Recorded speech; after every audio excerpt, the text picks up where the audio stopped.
tal? ¿Cómo están? Híjole, es un gustazo verlos de nuevo, a los que no había visto y a los que vi en la reunión anterior. Pues también me da gusto volverlos a ver, ¿verdad? Y estuvimos ahí platicando un rato. Y en este día vamos a estar compartiendo un tema muy cercano a corazón. Es parte de una serie que estamos compartiendo también allá en La Arena, en Grupo Unidad. Y el tema es no temas, ¿verdad? Y tiene que ver con un gigante que tú y yo necesitamos vencer en nuestras vidas, que tiene que ver con el temor, con el miedo. Hay algunos dicen, oye, pero si la Biblia dice que tengamos temor de Dios, y es bien diferente el miedo al temor de Dios, ¿verdad? El temor de Dios, la traducción original, es más apegado, es reverencia, ¿verdad? Una reverencia extrema hacia Dios. Y sí es necesario que tú y yo tengamos reverencia a Dios, ¿verdad?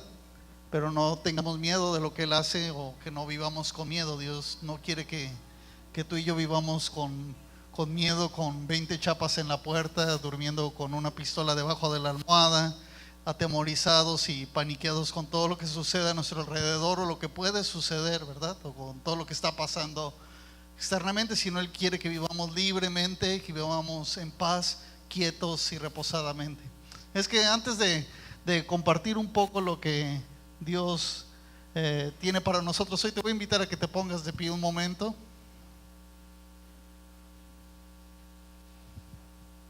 Están muy serios. ¿Así son serios? ¿Sí? Los regañaron antes de venir, no les dieron de desayunar, o se están muriendo de hambre. No, todavía es temprano, todavía aguantan ahí. ¿Quién no desayunó? Allá lo tienen a dieta. Hermana, déle de comer al hermano, está en pleno desarrollo y no le dan de comer, pobrecito, lo tienen castigado. Los demás sí desayunaron, ¿verdad? O sea, todavía aguantan unas 2-3 horas, y para los taquitos de la carne asada, las racheras, y ahorita se antoja así con guacamolito, las tortillitas de harina, guacamole, así, salsa molcajeteada, todo, frijolitos, todo bien rico. Y no los quiero distraer, no es cierto. Antes de empezar, quisiera invitarlos a que pusiéramos este tiempo en las manos de Dios. Te quiero invitar a que cierres tus ojos ahí y dejes toda distracción, todo aquello que te pueda robar lo que Dios tiene para ti. Y quiero invitarte bien en serio que traigas toda tu atención a Él y dejes todos tus problemas, todas tus preocupaciones fuera de aquí. Esta puede ser una reunión más en tu vida, puede ser un domingo más, o puede ser un día que sea un parteaguas en tu vida. Y yo te quiero invitar a que tomes la decisión de hacerlo. La opción es tuya. Es como cuando vas al cine o cuando vas a un restaurante. Tú puedes escoger si fue buena, regular o mala la película. Puedes escoger si fue bueno o malo el restaurante. Pero yo lo que te quiero invitar es que tomes la decisión y la actitud en tu corazón de recibir de Dios, no de mí, de Dios, lo que Él tiene para ti. Y que vengamos delante de Él reconociendo nuestra necesidad de Él más que de ninguna otra cosa. Yo no sé tú, pero yo necesito mucho a Dios hoy. Yo necesito que Él me cambie. Yo no quiero ser igual, no quiero seguir mi vida siendo igual. Y si tú quieres que Dios cambie tu vida, dice algún autor por ahí que la oración más profunda que un hombre puede hacer empieza con 2 sencillas palabras, y es: cámbiame, Señor. Yo quiero invitarte a que vengamos con esa actitud delante de Él y empezamos a pedirle que Él haga algo en nuestras vidas, sedientos, dispuestos a lo que Él tiene para nosotros. Entonces dile desde tu corazón: Señor, yo vengo delante de ti porque te necesito. No vengo por costumbre, no vengo por religión, vengo porque te amo a ti, y yo sé que solo tú puedes cambiarme. Yo no puedo cambiarme a mí mismo, tú sí puedes cambiarme a mí, porque tú eres grande, tú eres fuerte, tú eres Dios, tú me creaste a mí, yo no me hice a mí mismo. Y solo tú tienes el poder de cambiarme. La psicología, la psiquiatría, nada que ningún hombre pueda hacer puede cambiarme. El único que puedes cambiarme eres tú. Y quiero pedirte que cambies mi vida, que cambies mi realidad, que yo salga de esta reunión siendo diferente, no siendo la misma persona que entró. Por eso hoy presento mi corazón como una tierra fértil, como una tierra que ha sido preparada, que es libre de espinos, libre de piedras, y en el cual te pido que tú siembres la semilla de tu palabra hoy, y que sea regada por la lluvia de tu Espíritu Santo, para que produzca fruto en abundancia para la gloria de tu nombre.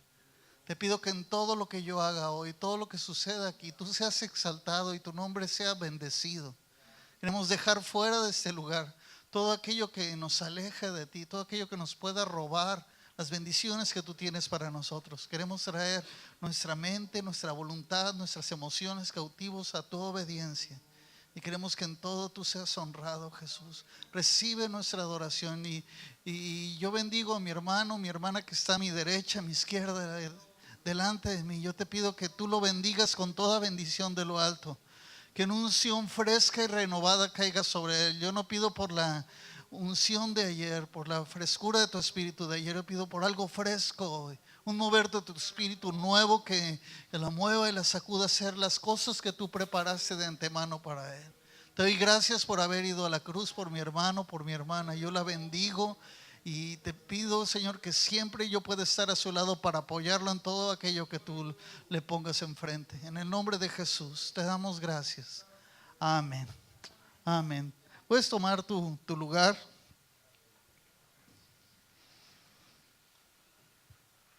Tengo miedo, ¿no es cierto? Estar hablando acerca de no temas, y quiero hablarte un poco acerca del temor. Es un tema muy cercano a mi corazón, porque yo no sé tú, pero yo he vivido muchas veces con miedo, y es algo que Dios no quiere para mí. Me acordaba hace rato, compartí en la primera reunión una ocasión que venía de Tijuana, iba para Ensenada, y tenía que ir muy seguido antes por el trabajo en el que tenía, y en una ocasión iba en la carretera, iba a la altura más o menos de Puerto Nuevo, por ahí. Y yo venía meditando en varias cosas, varios problemas que tenía, varias cosas que veía, y empezaba a preocuparme, por ejemplo, por la renta, ¿no? Yo decía, híjole, tengo que pagar la renta de la casa, y cómo le voy a hacer, y si no me alcanza, y estaba preocupado por esas cosas, y bien chistoso, porque ya después recapacitando, tenía como 5 días que había pagado la renta, o sea, ya me estaba preocupando por el otro mes, ¿no? Y me empecé a preocupar de un montón de cosas, empezaron a caer un montón de cosas en mi cabeza, y cuando me di cuenta estaba bien estresado, bien nervioso, sentía mi corazón así todo apachurrado, y en medio de toda esa situación así de inseguridad, como que escuché la voz de Dios dentro de mí, como que Dios me habló y me dijo, no, esos pensamientos no vienen de mí. Entonces me orillé en la carretera, me acuerdo muy bien. Fue una lección que Dios me enseñó muy fuerte, y empecé ahí a la orilla de la carretera a alabar a Dios, a reconocer quién es Él y a reconocer todas las promesas que Él había hecho en mi vida. Y le empecé a decir, Señor, yo sé que tengo todos esos problemas, yo sé que tengo todas estas cosas, pero te pido que vengas a mi vida y que me devuelvas el gozo de mi salvación, que yo pueda sentir tu paz.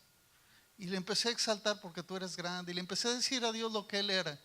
Y se me hizo bien curioso, y aprendí un chorro de eso, porque mientras más exaltaba a Dios, sentía como que aquel temor, aquel miedo, aquella inseguridad se iba yendo de mí, y al mismo tiempo estaba llenándome mi corazón de paz.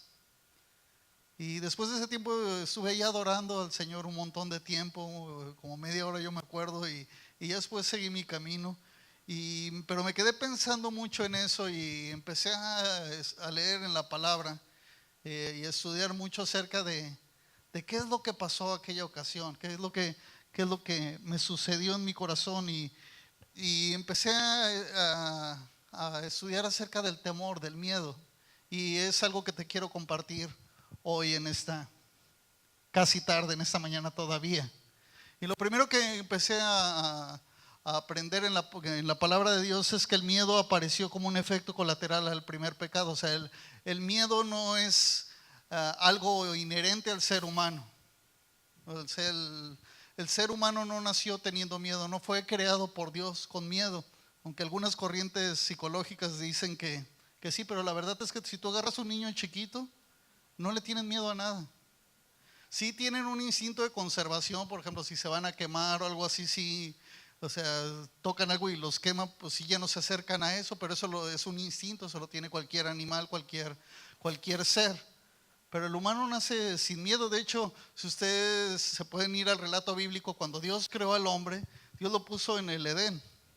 Y ahí junto con toda la creación, ya estaban todos los animales que ustedes se imaginen, y todos los animales no eran unas peritas en dulce, ¿no? Había todos los animales a los cuales tú y yo a veces hemos aprendido a tenerles miedo. Por ejemplo, estaba el león, había tigres, había víboras, había ratas, había todo tipo de arácnidos, alacranes, todo tipo de bichos que tú te puedes imaginar, y animales estaban ahí, y Adán y Eva estaban en medio de ellos, y les ponían nombre y no les tenían miedo. Estaban en medio de la creación, en el lugar que Dios había creado para el hombre, y el hombre era feliz en ese y libre de todo temor en ese sentido, hasta que sucede el hecho que hemos leído acerca de la caída del hombre, la caída a través del pecado. La serpiente le habla con Eva y le dice acerca del fruto, que si tú pruebas ese fruto vas a ser como Dios. En total la engaña.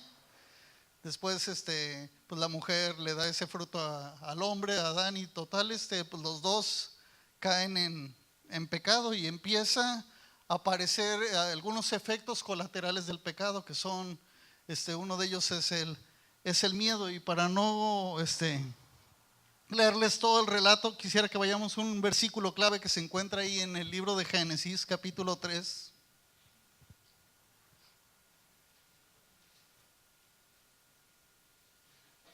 El hombre reconoce que ha pecado, y dice la palabra que se tejieron así como unos delantales, así con algunas hojas, y se cubrieron para cubrir su desnudez. Y en medio de toda esa situación, Dios habla a Adán y le dice: hey, ¿dónde estás?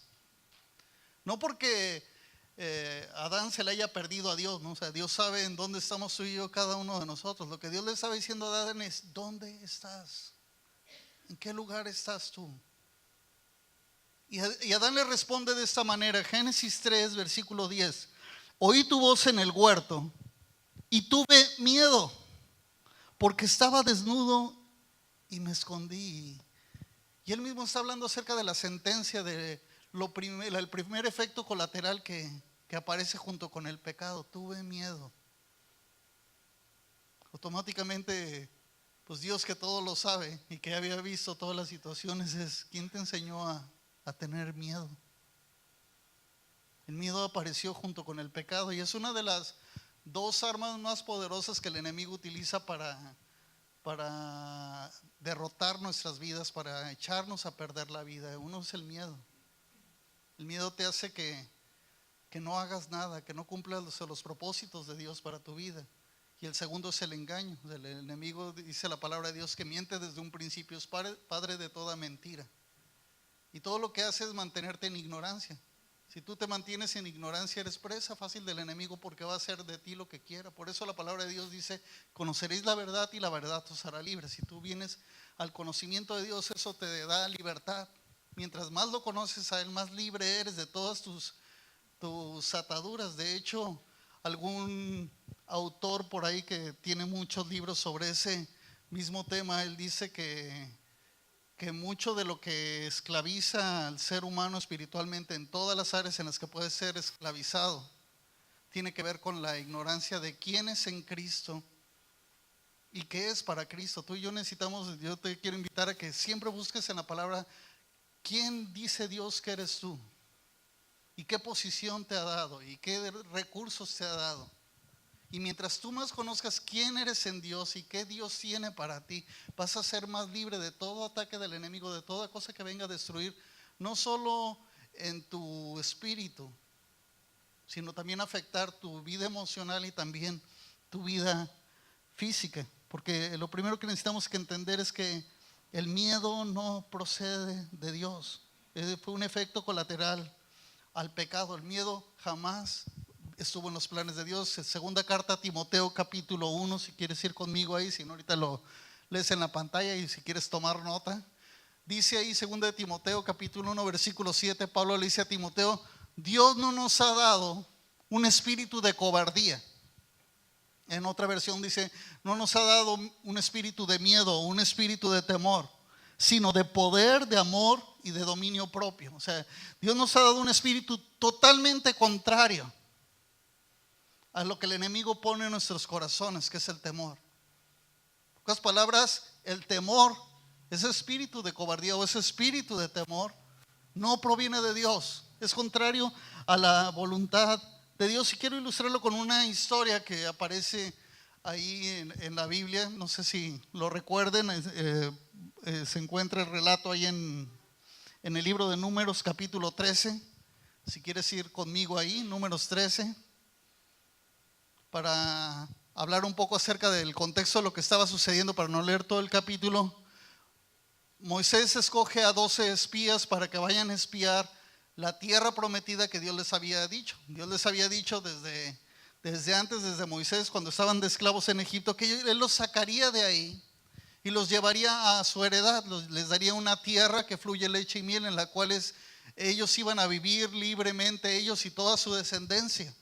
Y Dios les hizo una promesa bien preciosa acerca de eso, y esa generación empezó a ver milagro tras milagro. Recuerden que ese pueblo eran esclavos en Egipto, habían sido esclavos por 400 años, y Dios llega y los libera a través de unas plagas milagrosas que finalmente llegan a quebrantar el corazón de los egipcios. Ellos son libres, parte de que salen de ahí milagrosamente con toda la provisión que Dios les había dado. El ejército de Faraón decide perseguirlos, y Dios hace un segundo milagro, que es abrir el mar para que ellos pasen en seco y puedan ser libres del ejército más poderoso que había en la tierra. Y ellos son libres ahí. Ellos pueden ver la mano de Dios en eso, y pueden ver la mano de Dios de mil maneras. A todos lados donde iba había un río que los seguía, para que a ellos no les faltara agua en el desierto. Y yo no sé si tú hayas visto que un río te vaya siguiendo, y es un milagro asombroso. Ahora, para hacerlo más asombroso, quiero que te imagines un pueblo de Dios vagando por el desierto, un pueblo que andaría entre los 2 y 3 millones de habitantes. Un pueblo grandísimo. Yo creo que te preguntes, ¿de qué tamaño tenía que ser el río para que todos los animales, todas las bestias y todas las personas de este pueblo pudieran tomar agua?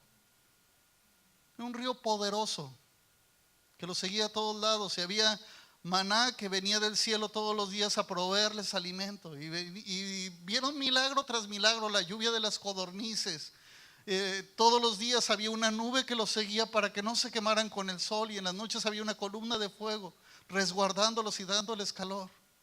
Ninguna generación en toda la humanidad ha visto tantos milagros como esta generación, y una promesa tan poderosa que Dios habría de cumplir, y que una y otra vez cada promesa que Dios les había dicho, ellos lo vieron. No lo creyeron por fe, lo vieron con sus propios ojos. Estaban seguros que Dios era real, porque todo lo que había hecho era milagroso. Todos los días ellos veían milagro sobre milagro, todos los días.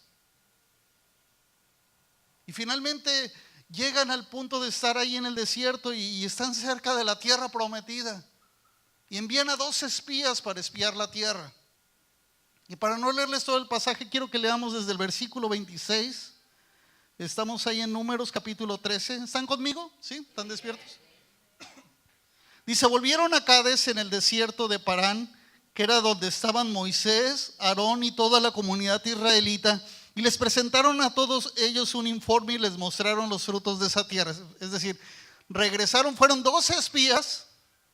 Regresaron los 12 espías y regresaron con un informe.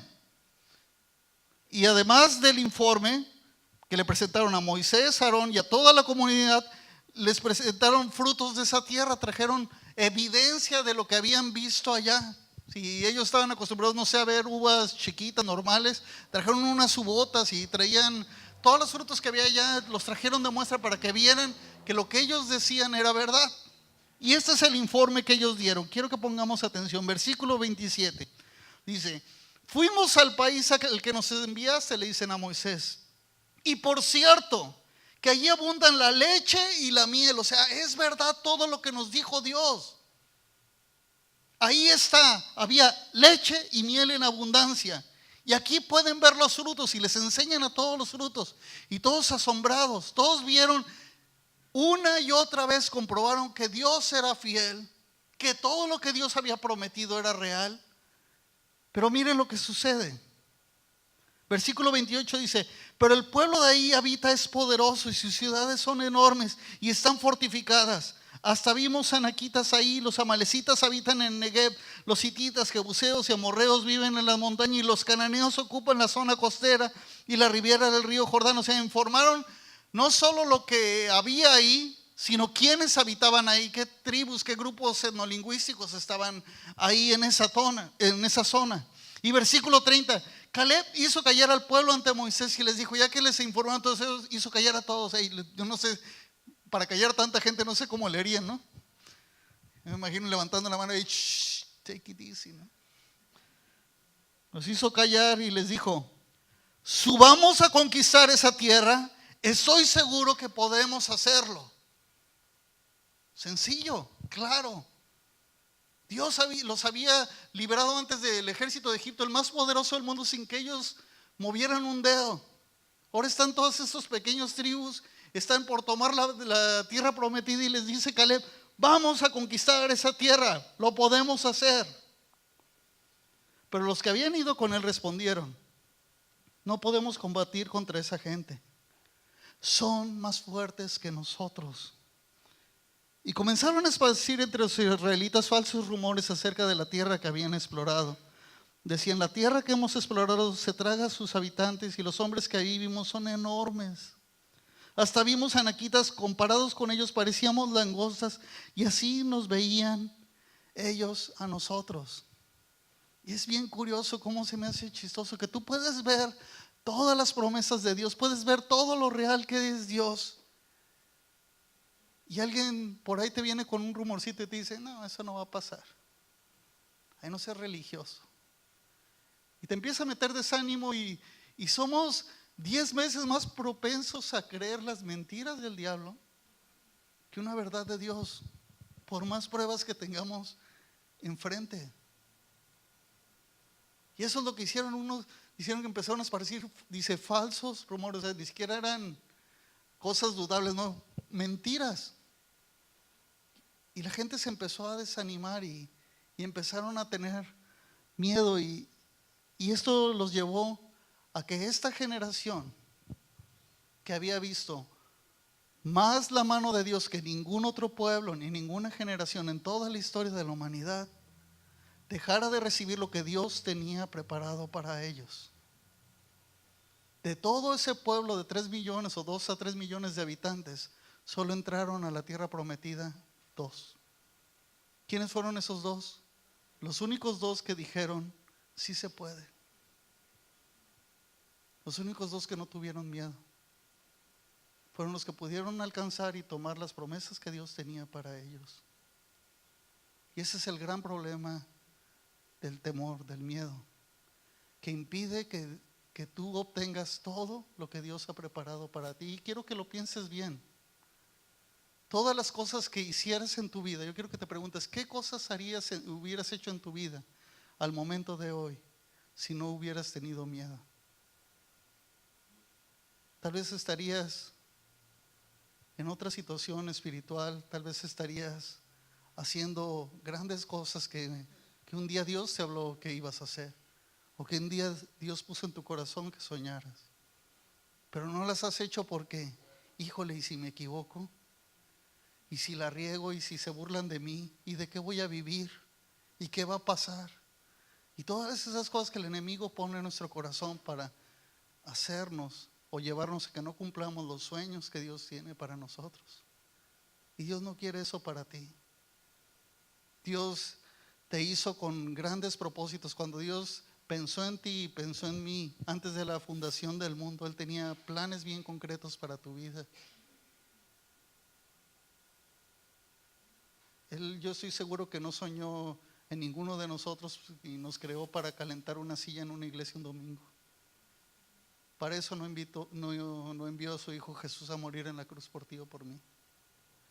Si ese hubiera sido su propósito, hubiera dado su vida por los elefantes. Ni siquiera calientan de 2 a 3 sillas al mismo tiempo, ¿no?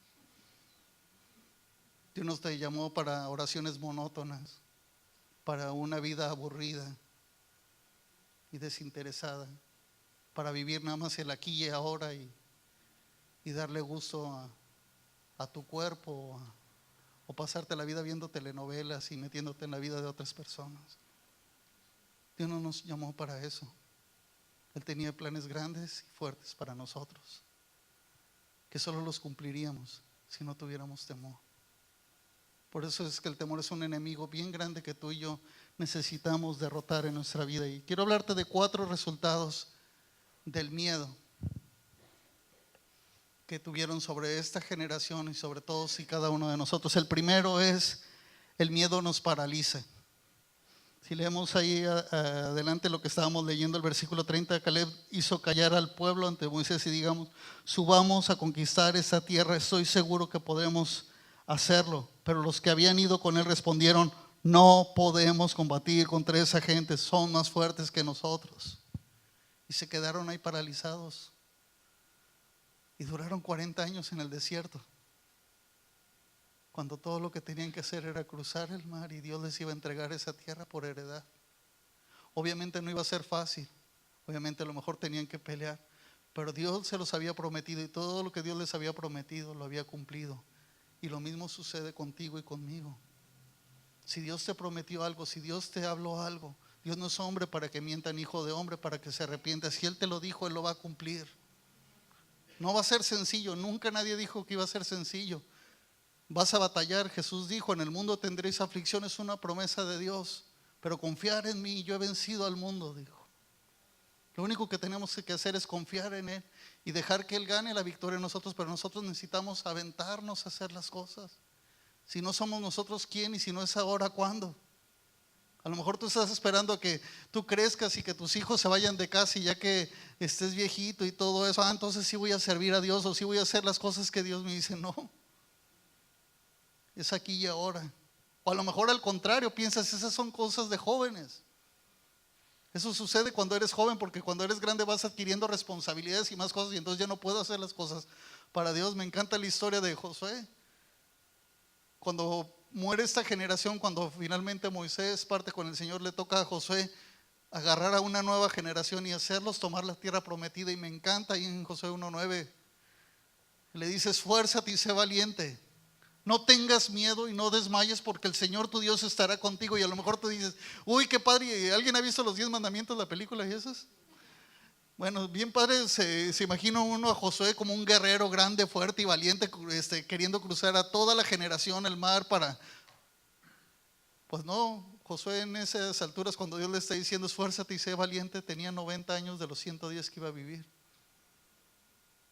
Era un anciano, al cual Dios le encarga tomar la tierra prometida.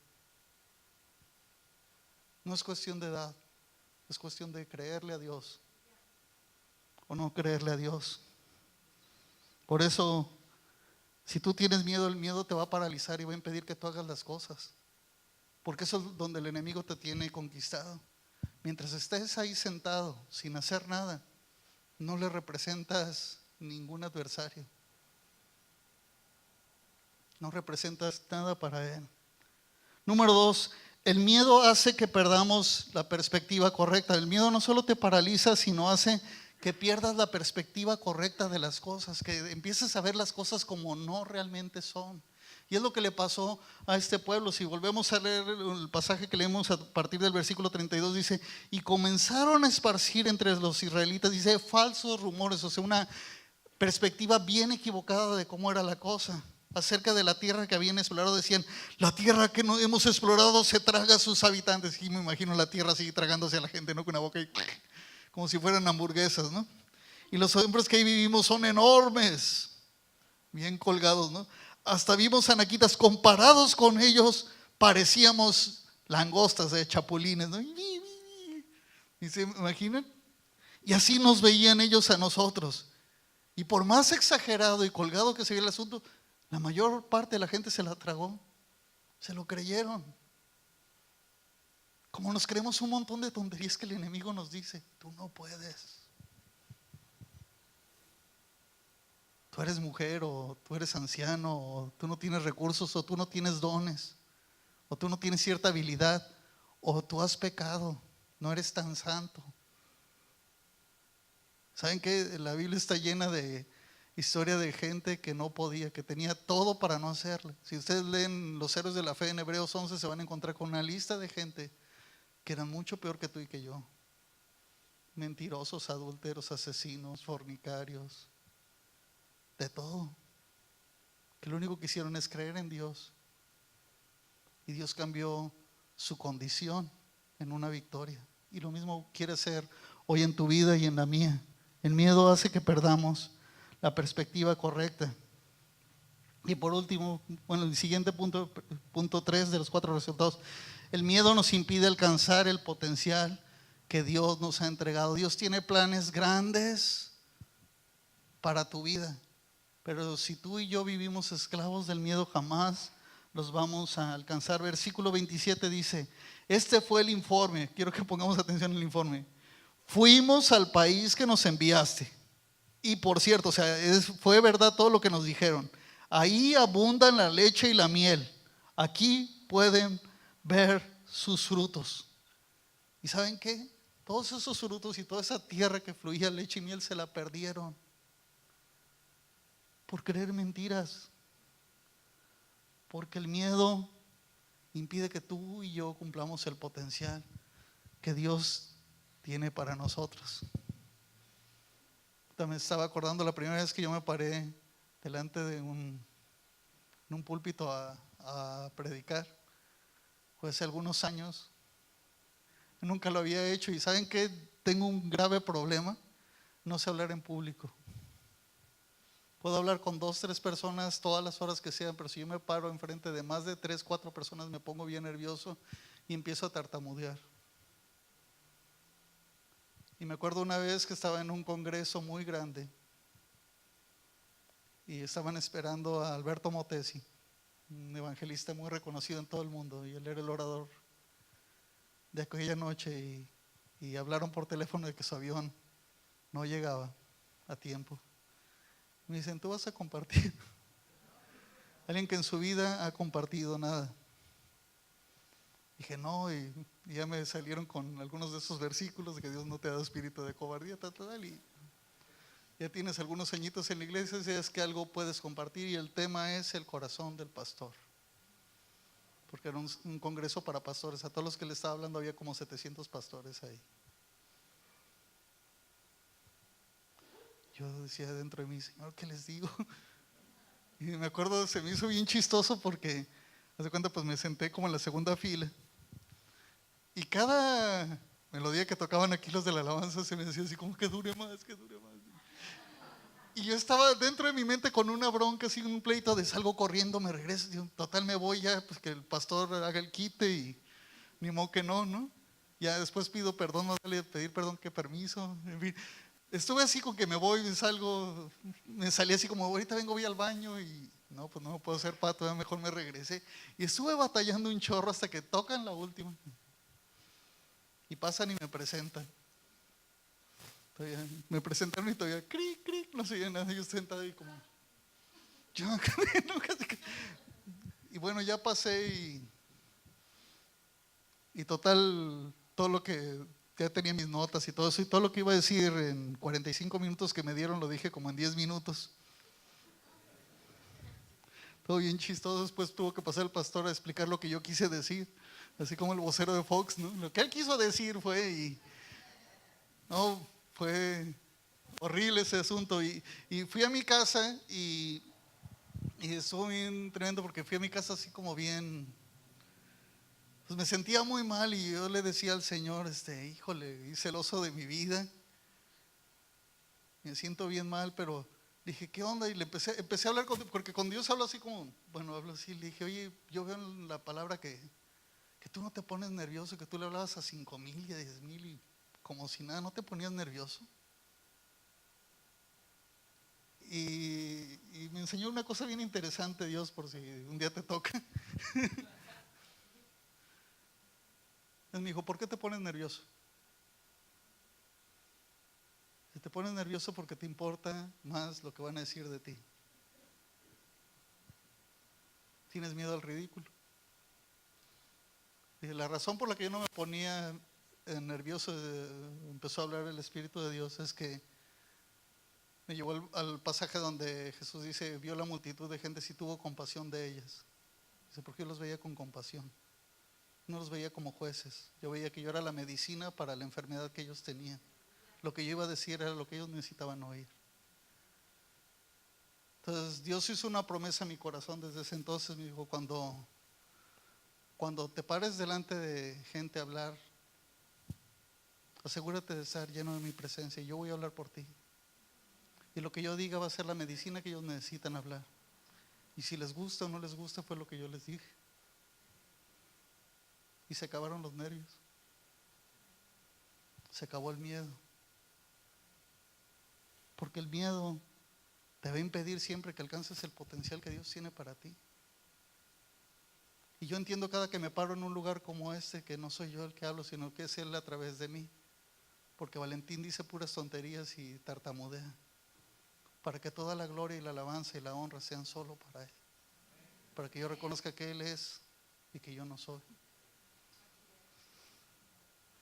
Y por último, la cuarta cosa, que el resultado del miedo es que el miedo es lo contrario a la fe. No hay nada más contrario a la fe que el miedo. A lo mejor tú dices, no, pues la incredulidad. No, la incredulidad, los incrédulos generalmente son más crédulos que los que creen, que están buscando dentro de sí alguna explicación a lo que realmente creen. La falta de fe es el miedo, porque no le estás creyendo a Dios lo que Él está diciendo. Fíjense lo que pasó en el pasaje que estamos leyendo, versículo 31.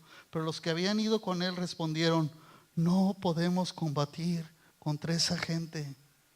Dios les había dicho que Él se los iba a entregar. Ellos no le creyeron a Dios, por eso tuvieron miedo. Ahora, ¿cómo vencer el miedo? No te voy a dejar así con que qué es el miedo sin el cómo le hago, ¿verdad?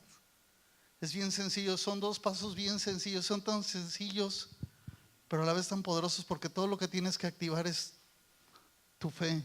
Número 1, habita en su presencia y recibe de su amor en su presencia. No hay temor. Ve conmigo a primera carta de Juan, capítulo 4, versículo 18. Dice, en el amor no hay temor, porque el perfecto amor echa fuera el temor. Se me hace un versículo tan poderoso. Si tú y yo habitamos en Él, no tenemos por qué tener miedo, porque su amor echa fuera todo ese miedo. Entonces asegúrate de habitar en su presencia.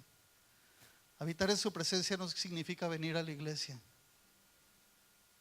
Él no habita en edificios hechos por manos humanas. Él decidió habitar en nuestro corazón. Y si tú le abres la puerta de tu corazón para que Él entre ahí y tengas comunión con Él y puedas hablar todos los días con Él y gozarte en su presencia, nunca vas a tener miedo, porque sabes que Él es real y que Él está contigo como poderoso gigante y no te va a dejar ni te va a desamparar, porque tú has confiado en Él.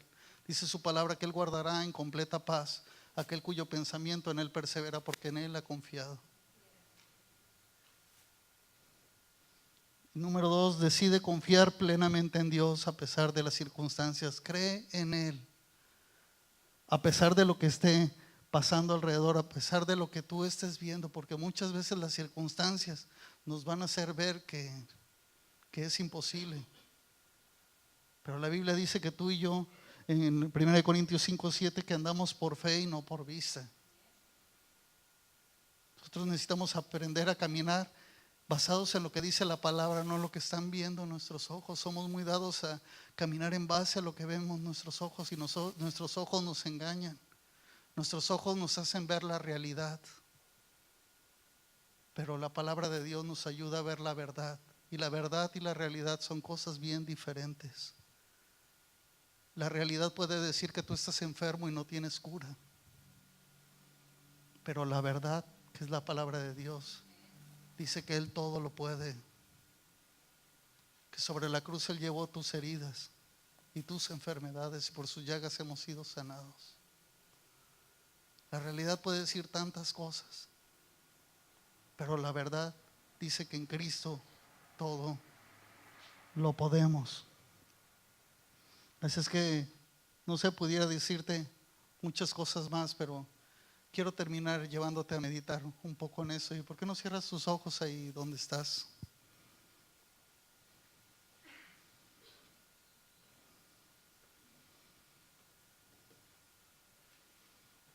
Quiero que pienses un poco en todas las cosas que te han impedido tomar todas las promesas que Dios te ha dado. Todo lo que el enemigo te ha robado, todos aquellos momentos, todos aquellos sueños.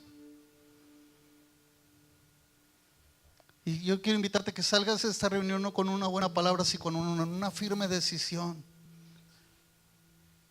de caminar por fe y no por vista, creyendo que cada una de las promesas de Dios se van a cumplir. Dice la palabra de Dios: todas las promesas del Señor son en Él sí y en Él amén.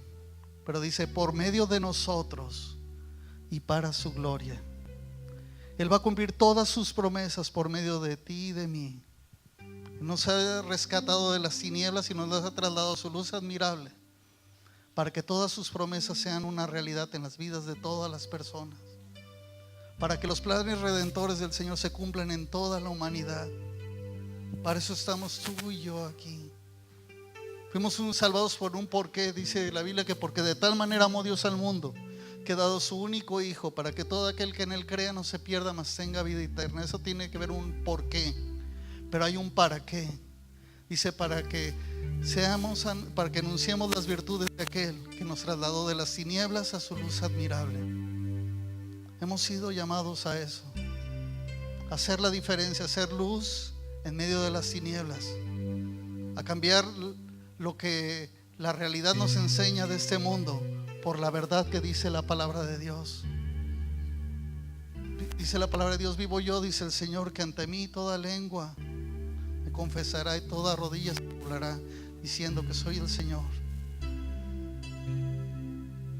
El Señor tiene planes grandes para ti.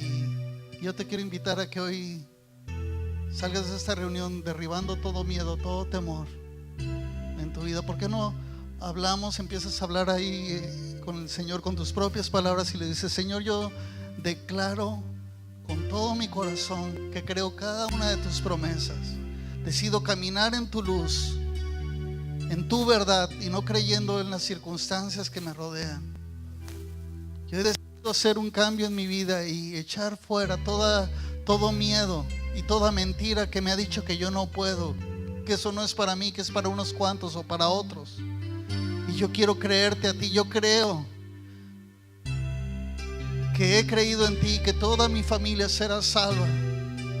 Yo creo cada una de las promesas que has hecho para mi vida, para mi familia, para mi futuro, para todas las generaciones que vienen, porque eso es lo que dice tu palabra, y yo camino hacia ellas. Yo quiero tomar la tierra prometida que tú me has dado. Yo no me quiero quedar creyendo las mentiras del enemigo. Yo quiero caminar y tomar la tierra que fluye leche y miel, que tú has preparado para mi vida. No es que yo siga las bendiciones, sino que te sigo a ti y te creo en ti, y por lo tanto todo lo que tú tienes planeado para mí, que son planes de bien y no de mal, yo los tomo para mi vida, porque deseo creerte a ti, y hoy decido creerte a ti. Y si tú nunca le has abierto tu corazón a Dios, esa es una gran oportunidad. Si tú nunca le has entregado tu vida, la palabra de Dios dice que al hacerlo tú tienes el derecho de ser un hijo de Dios. A lo mejor tú piensas que ya eres un hijo de Dios, pero no. Eres una creación de Dios. La forma de ser hecho un hijo de Dios, dice la palabra, que es bien sencilla. A todos los que creen en su nombre, a todos los que le confiesan, se les da el derecho de ser hechos hijos de Dios. Todo lo que tienes que hacer es creer y confesarlo con tu boca. Es así de fácil y así de sencillo. Al hacerlo, no adquieres una religión, no adquieres un compromiso con este lugar. Es algo entre tú y Dios. Y yo te quiero invitar a que hoy no salgas de este lugar sin Jesús en tu corazón. Que tú repitas esta oración tan sencilla y poderosa con todo tu corazón, y tu vida va a empezar a cambiar. Y les voy a pedir a todos que me acompañen para apoyar a aquellos que lo van a hacer por primera vez, y le digas: Señor Jesús, yo reconozco que tú eres Dios. Te pido que vengas a mi corazón y seas mi Señor. Perdona mis pecados, límpiame de toda maldad y reina en mí para siempre. Yo reconozco que tú eres Dios, que moriste en la cruz por mí y que resucitaste, y ahora tengo vida eterna. En el nombre de Jesús, amén. Si tú hiciste esa oración por primera vez, tu vida va a empezar a cambiar. A lo mejor vas a tener circunstancias difíciles, igual que todos, pero es bien diferente caminar tú solo en la vida, saber que Dios está en ti y Dios está contigo, y que te da todo el poder y toda la autoridad para vivir una vida de victoria. Tomé esa decisión hace muchos años y es la mejor decisión que pude haber tomado. Hay decisiones que son importantes, como en dónde voy a vivir, a qué me voy a dedicar, con quién me voy a casar, pero todas esas decisiones se acaban aquí en la tierra. Pero la decisión que has tomado hoy es para vida eterna. No tiene que ver solo con hoy y aquí y ahora, sino que tiene que ver con toda la eternidad. Es que si tú hiciste esa decisión, esa oración por primera vez, bienvenido a la familia de Dios. Si habrá alguien en este lugar que hizo esa oración por primera vez, me lo pudiera indicar levantando su mano. No, gracias, que Dios te bendiga, Dios te bendiga, Dios te bendiga. Pues, ¿por qué no le damos un aplauso y bienvenidos a la familia de Dios? Muchas gracias.